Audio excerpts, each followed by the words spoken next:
കൂട്ടുകാർക്ക് ഒരിക്കൽ കൂടി സ്വാഗതം.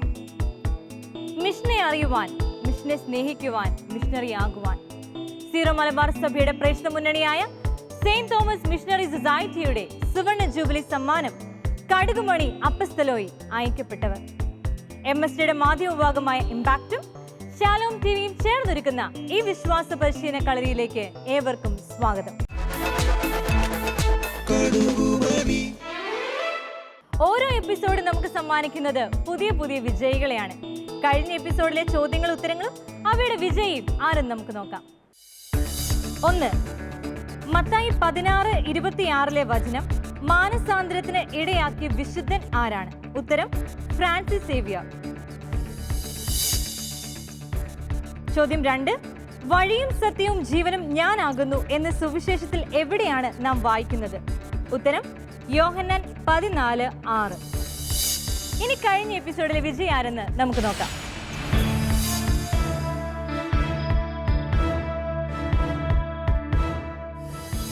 കഴിഞ്ഞ എപ്പിസോഡ് വരെ നമ്മൾ പഠിച്ചത് ദൈവാരാധനയെക്കുറിച്ചാണ്.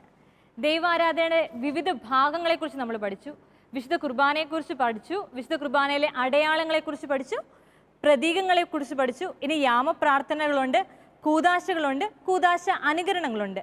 ഇന്ന് നമ്മൾ പഠിക്കാൻ പോകുന്നത് ക്രൈസ്തവ ജീവിതവും കൂദാശകളുമാണ്. ഏതൊക്കെയാണ് കൂദാശകൾ? മാമോദിസ, സ്ഥൈര്യലേപനം, കുർബാന, കുമ്പസാരം, രോഗിലേപനം, പൗരോഹിത്യം, വിവാഹം. 7 കൂദാശകളാണുള്ളത് അല്ലേ? അതെ. ഇതിൽ നമ്മൾ എത്ര എണ്ണം സ്വീകരിച്ചു? ഓക്കെ, പറയൂ. മാമോദിസ, തൈലാഭിഷേകം, കുമ്പസാരം, വിശുദ്ധ കുർബാന. ഇതിൽ മാമോദിസ എന്തിനെയാണ് സൂചിപ്പിക്കുന്നത്? ആർക്ക് പറയാം? ദൈവിക ജീവനിലേക്കുള്ള പ്രവേശനം. വിശുദ്ധ കുർബാന ഈശോയെ സ്വീകരിക്കുവാൻ നമ്മൾ പ്രാപ്തരാക്കുന്നത്. കുമ്പസാരം പാപമോചനം, അനുരഞ്ജനം. സ്ഥൈര്യലേപനം പരിശുദ്ധാത്മാവിനെ സ്വീകരിക്കുന്നത്. സോനയ്ക്ക് നല്ല അറിവുണ്ട് കേട്ടോ, എല്ലാവരും ചോദിച്ചു പഠിച്ചു. ഓക്കെ, ഇന്ന് നമ്മളിപ്പോൾ കൂദാശയുടെ വിശദമായിട്ട് കൂദാശകളെ കുറിച്ച് വിശദമായിട്ട് പഠിക്കാൻ പോവാണ്. 1 by 1 എന്താണ് അത്, എങ്ങനെയാണ് അത് അനുഷ്ഠിക്കേണ്ടത്? അതിനുവേണ്ടി നമുക്ക് ആരെ വിളിക്കാം? ജോസച്ച വിളിച്ചോ. Okay, let's invite father Jose.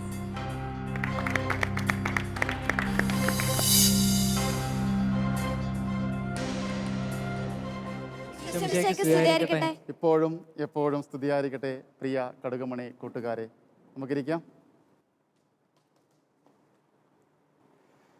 വിശ്വാസ പരിശീലനത്തിന് പുതിയ മുഖം നൽകിക്കൊണ്ട് കടുകുമണി അപ്പസ്തലോയി മുന്നോട്ട് നീങ്ങുകയാണ്. ദൈവാരാധനയെപ്പറ്റി നമ്മൾ പഠിച്ചു. ദൈവാരാധനയുടെ വ്യത്യസ്തമായ ഭാഗങ്ങൾ അല്ലെങ്കിൽ വ്യത്യസ്തമായ രീതികൾ എന്താണെന്നുള്ളത് നമ്മൾ ആദ്യമേ തന്നെ പഠിച്ചതാണ്. ഓൾറെഡി നമ്മൾ ആമുഖത്തിൽ ഗീതു ചേച്ചിയിൽ നിന്ന് കേട്ടതാണ്. എന്തൊക്കെയാണ്? പരിശുദ്ധ കുർബാനയുണ്ട്, കൂദാശകളുണ്ട്, കൂദാശ അനുകരണങ്ങളുണ്ട്, യാമപ്രാർത്ഥനകൾ അല്ലെങ്കിൽ നമ്മുടെ വ്യക്തിപരമായ പ്രാർത്ഥനകൾ. അങ്ങനെ 4 ഭാഗങ്ങളായിട്ടാണ്, അല്ലെങ്കിൽ 4 വ്യത്യസ്തമായ രീതിയിലാണ് നമ്മൾ ദൈവാരാധന നടത്തുന്നത്. പരിശുദ്ധ കുർബാനയെപ്പറ്റി നമ്മൾ പഠിച്ചു കഴിഞ്ഞു. രണ്ടാമത് ഇതിനെല്ലാം അടിസ്ഥാനമായ തിരുവചനത്തെപ്പറ്റി കഴിഞ്ഞ ക്ലാസ്സിൽ നമ്മൾ പഠിച്ചു. തിരുവചനം എങ്ങനെയാണ് ഇതിനെല്ലാം അടിസ്ഥാനമാകുന്നത് എന്നുള്ളത് നമ്മൾ പഠിച്ചു കഴിഞ്ഞു. ഇനി നമ്മൾ പഠിക്കാൻ പോകുന്നത് കൂദാശകൾ ക്രൈസ്തവ ജീവിതത്തിൽ എന്താണ്, അതിൻ്റെ ഫലങ്ങൾ എന്തൊക്കെയാണ്, ക്രൈസ്തവ ജീവിതത്തിൽ കൂദാശകൾക്കുള്ള സ്ഥാനം എന്താണ് എന്നുള്ളതാണ് നമ്മൾ പഠിക്കാൻ പോകുന്നത്. എന്താണ് കൂദാശ? ഒരു വാക്കിൽ നമുക്ക് പറയണമെങ്കിൽ കൂദാശ എന്താണ്? പരിശുദ്ധാത്മാവിനാൽ വെളിവാക്കപ്പെട്ട രക്ഷയുടെ അടയാളമാണ് കൂദാശ.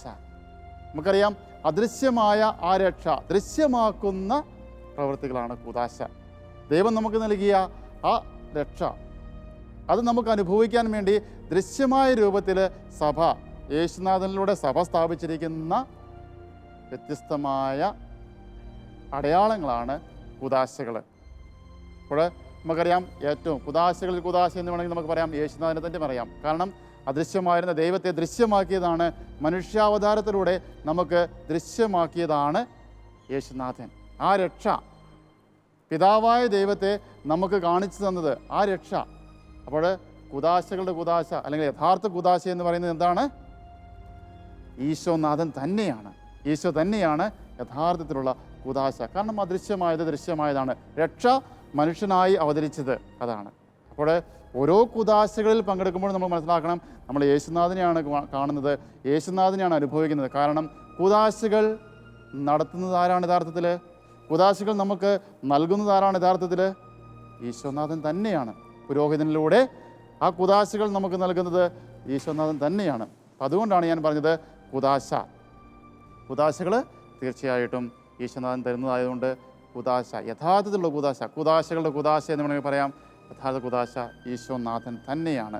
സഭയിലൂടെയാണ് ഈ കുദാശകൾ നമ്മൾ ഇന്ന് അനുഭവിക്കുന്നത്, സ്വീകരിക്കുന്നത്. ഈ കുദാശകളാണ് സഭാസമൂഹത്തെ ഒന്നിച്ച് നിർത്തുന്നത്, ഒന്നിച്ച് കൂട്ടുന്നത്. ഈ കുദാശകൾക്ക് ചുറ്റുമാണ് സഭ തന്നെ ഭ്രമണം ചെയ്യുന്നത്. കാരണം ഈശോനാഥനാണ് കുദാശ എന്ന് പറഞ്ഞു. അപ്പോൾ തീർച്ചയായിട്ടും സഭാസമൂഹം നാം ഓരോരുത്തരും ഈ കുദാശകൾക്ക് ചുറ്റുമാണ് ഭ്രമണം ചെയ്യുന്നത്. തീർച്ചയായിട്ടും നമ്മെ ഒരുമിച്ച് കൂട്ടുന്നത് കുദാശകളാണ്. കുദാശ ദൈവകൃപയുടെ ചാലുകളാണ്. നമുക്കറിയാം ഓരോ കുദാശയും നമുക്ക് എന്താണ്, ഓരോ കുദാശയിലൂടെയും കടന്നു പോകുമ്പോൾ നമുക്ക് എന്ത് കൃപാവരമാണ്, എന്ത് ഫലമാണ് നമുക്ക് ലഭിക്കുന്നത് എന്ന് നമുക്ക് ചിന്തിച്ച് നോക്കാം.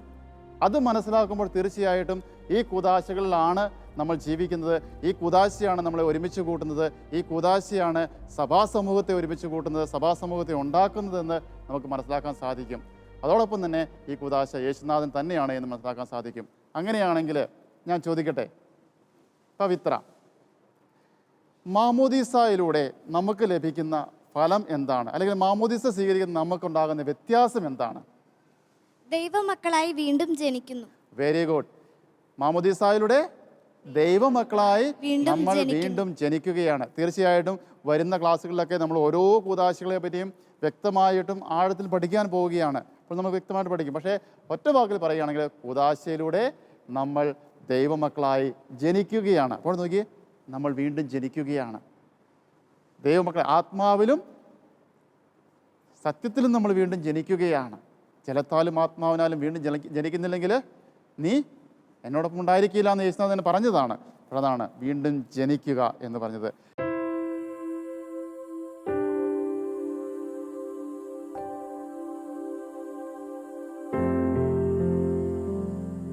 രണ്ടാമത്തെ കൂദാശയിലേക്ക് നമുക്ക് കടക്കാം. മാമോദീസയ്ക്ക് ശേഷം വരുന്നത് എന്താണ്? സ്ഥൈര്യലേപനം. ചക്കോച്ച മൈക്കൊക്കെ പിടിച്ച് നിൽക്കുകയാണ്. സ്ഥൈര്യലേപനം സ്വീകരിച്ചതല്ലേ? അതെ.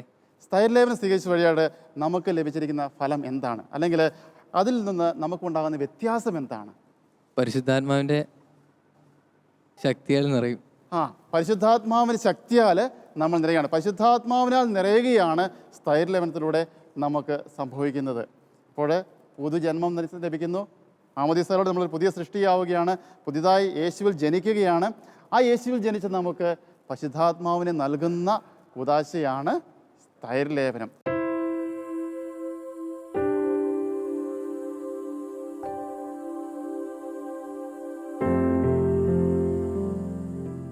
അതിനുശേഷം മൂന്നാമത്തെ കൂദാശയിലേക്ക് വരികയാണെങ്കിൽ പരിശുദ്ധ കുർബാന. എലിസബത്ത് ഇതാ വീണ്ടും നിൽക്കുകയാണ്. എലിസബത്ത്, പരിശുദ്ധ കുർബാന സ്വീകരിക്കുന്നതാണല്ലോ.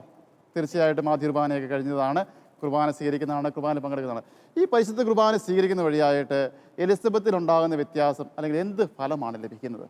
ആത്മീയ ഭോജനമായി തീരുന്നു. ആത്മീയ ഭോജനമായി തീരുന്നു. Very good. അതാണ് ഓരോ പ്രാവശ്യവും നമ്മൾ ഈശോയെ സ്വീകരിക്കുമ്പോൾ പരിശുദ്ധ കുർബാനയിലൂടെ നമുക്ക് ആത്മാവിനൊരു ഭോജനമാവുകയാണ്. നമ്മുടെ ആധ്യാത്മിക യാത്രയിൽ നമുക്ക് ശക്തിയായി തീരുകയാണ്, ഭോജനമായി തീരുകയാണ്. അതാണ് വിശുദ്ധ കുർബാന എന്ന് പറയുന്ന കുദാശയിലൂടെ നമുക്ക് ലഭിക്കുന്ന ആത്മീയ ഫലം അല്ലെങ്കിൽ ക്രൈസ്തവ ജീവിതത്തിന് ലഭിക്കുന്ന ശക്തി.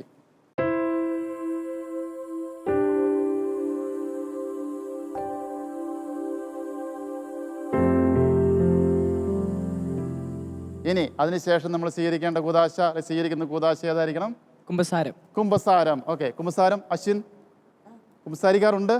ഉണ്ട്. ഈ കുമ്പസാരത്തിലൂടെ അശ്വിന് എന്ത് വ്യത്യാസമാണ് അല്ലെങ്കിൽ എന്ത് ഫലമാണ് ലഭിക്കുന്നത്? നമ്മുടെ പാപങ്ങൾ മോചിക്കപ്പെടും. നമ്മുടെ പാപങ്ങൾ മോചിക്കപ്പെടുകയാണ് ചെയ്യുന്നത്. തിരുസഭ നമുക്ക് നൽകിയ മനോഹരമായ ഒരു അവസരമാണ്, കൂദാശയാണ് കുമ്പസാരം. മാനുഷികമായ ബലഹീനതകൾ കൊണ്ട് തീർച്ചയായും ദൈവത്തിൽ നിന്ന് അകന്നു പോകാൻ സാധ്യതയുണ്ട്. പക്ഷേ അനുതപിച്ച് പശ്ചാത്തപിച്ച് തിരിച്ചു വരുവാനും ആത്മാവിൽ വീണ്ടും ജനിച്ചുകൊണ്ട് ശക്തി പ്രാപിക്കുവാനുള്ള നല്ലൊരു കൂദാശ വിശുദ്ധ കുമ്പസാരത്തിലൂടെ നമുക്ക് ലഭിക്കുന്നത്. അനുദിനം കുമ്പസാരിക്കുന്ന വഴിയായിട്ട് നമ്മൾ ആധ്യാത്മികമായി വളരുകയാണ്. യേശുവിലേക്ക് തിരിച്ചു വരികയാണ്. ധൂർത്തുപുത്രൻ തിരിച്ചു വന്നതുപോലെ നമുക്ക് തിരിച്ചു വരുവാനുള്ള ഒരവസരമാണ് കൂദാശയിലൂടെ അല്ലെ കുമ്പസാരത്തിലൂടെ തിരുസഭ ഈശോനാഥൻ നമുക്ക് നൽകുന്നത്.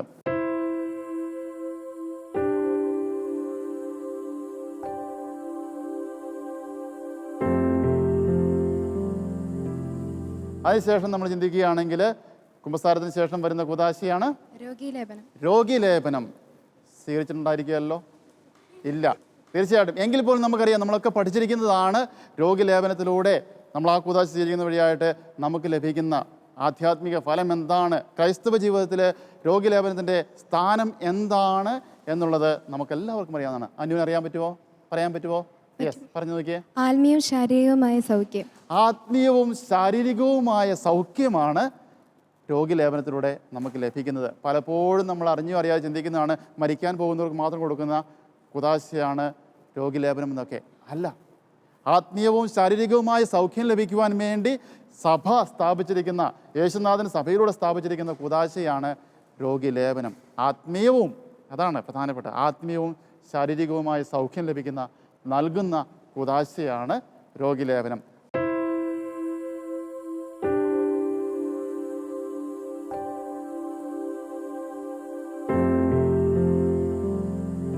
അതിനുശേഷം വരികയാണെങ്കിൽ തിരുപ്പട്ടം പൗരോഹിത്യത്തിലൂടെ എന്തായാലും ദിയ ഇരിക്കുകയാണ്, പറയാൻ വേണ്ടി റെഡിയായിട്ടിരിക്കുന്നത് എനിക്ക് തോന്നുന്നത്. എന്തായിരിക്കും ഈ കുദാശയിലൂടെ, ഈ പൗരോഹിത്യം തിരുപ്പട്ടം എന്ന് പറയുന്ന കുദാശയിലൂടെ സഭയിൽ ഒരു വ്യക്തിക്ക് ലഭിക്കുന്ന വ്യത്യാസം അല്ലെങ്കിൽ ഫലം, ആധ്യാത്മിക ഫലം എന്ന് പറഞ്ഞാൽ ഈശോയുടെ പൗരോഹിത്യത്തിലുള്ള പങ്കുചേരൽ. ഈശോയുടെ പൗരോഹിത്യത്തിലുള്ള പങ്കുചേരൽ. ആ പൗരോഹിത്യ കർമ്മം നിർവഹിക്കുവാൻ വേണ്ടി വേർതിരിക്കപ്പെടുന്ന കുദാശയാണ് പൗരോഹിത്യം. ഈശോയുടെ പൗരോഹിത്യത്തിൽ പങ്കുചേർന്നുകൊണ്ട് സഭാശുശ്രൂഷയ്ക്ക് വേണ്ടി വേർതിരിക്കപ്പെടുന്ന കുദാശ ആണ് പൗരോഹിത്യം എന്ന് പറയുന്നത്.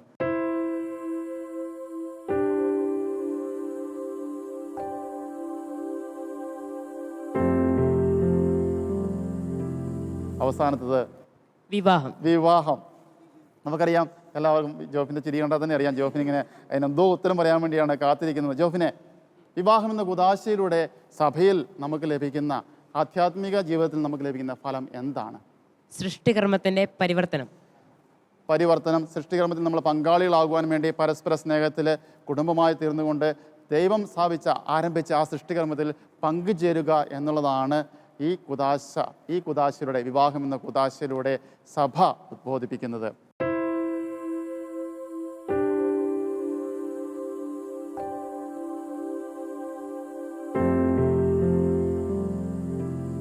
പ്രിയ കടുകുമണി പ്രേക്ഷകരെ, കൂട്ടുകാരെ, നമുക്കറിയാം കുദാശകൾ അദൃശ്യമായ രക്ഷയുടെ അടയാളമായി സഭ നമുക്ക് നൽകുന്ന അടയാളങ്ങളാണ് കുദാശകൾ.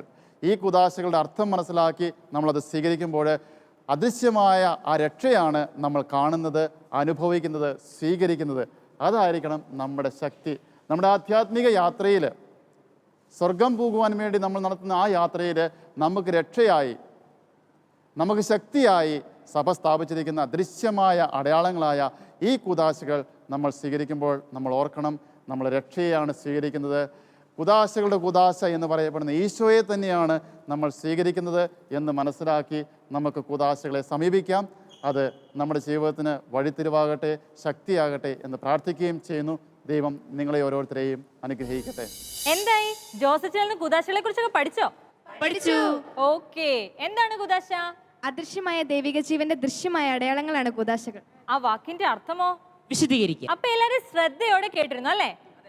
ഇപ്പൊ നമുക്ക് ജോസച്ചൻ തന്നതൊരു ഓവറോൾ ഐഡിയ ആണ്. ഇനി അടുത്ത എപ്പിസോഡ് തൊട്ട് നമ്മൾ ഓരോ കൂദാശകളെ കുറിച്ച് വ്യക്തമായിട്ട് പഠിക്കും, കേട്ടോ? ഇനി നമ്മുടെ അടുത്ത പ്രോഗ്രാം അപ്പൊ പ്രേക്ഷകരോടുള്ള ക്വസ്റ്റ്യൻസ് ചോദിക്കാം. ഈ എപ്പിസോഡിലെ ചോദ്യങ്ങൾ: ചോദ്യം 1, പരിശുദ്ധാത്മാവിനെ നമുക്ക് പ്രദാനം ചെയ്യുന്ന രക്ഷാകരമായ അടയാളങ്ങൾ എന്താണ്? ഒരിക്കൽ കൂടി, പരിശുദ്ധാത്മാവിനെ നമുക്ക് പ്രദാനം ചെയ്യുന്ന രക്ഷാകരമായ അടയാളങ്ങൾ എന്താണ്?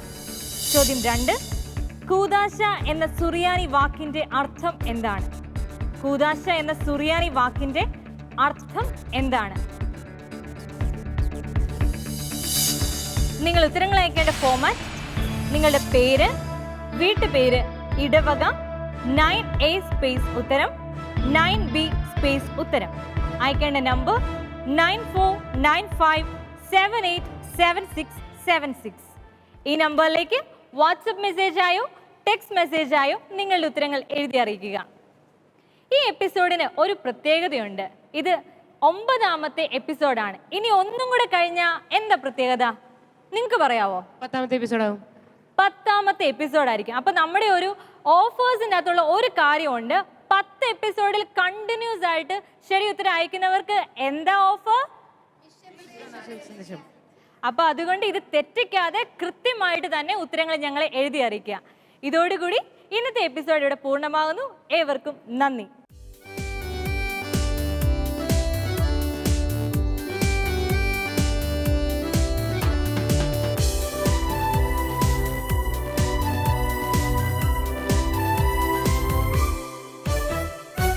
കൂട്ടുകാരൊപ്പം പാഠം പഠിക്കാം, പ്രേക്ഷിത പാതകളറിയാം.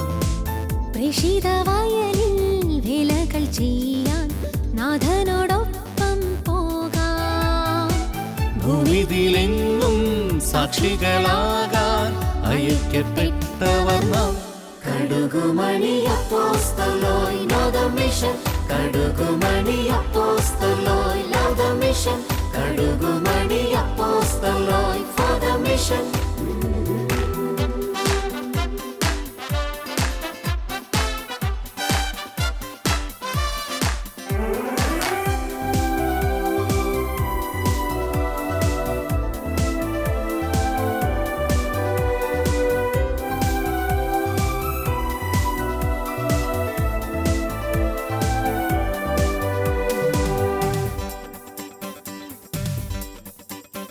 യേശുനാഥൻ താതനയച്ചൊര പ്രേക്ഷിതൻ, അമ്മ മേരി സഹകാരിണി പ്രേക്ഷിത, അപ്പസ്തോലന്മാർ യേശു അയച്ചതാം പ്രേക്ഷിത, പ്രാണനേകിയ ആദ്യ ധീര രക്തസാക്ഷികൾ. പ്രേക്ഷിത വഴിയിൽ ചിന്തിണമൊഴുക്കി ഇന്നും അനേകം ധീര. പ്രേക്ഷിതർക്കായി അഞ്ജലി കൂപ്പാം എന്നെന്നും തിരുസഭയിൽ.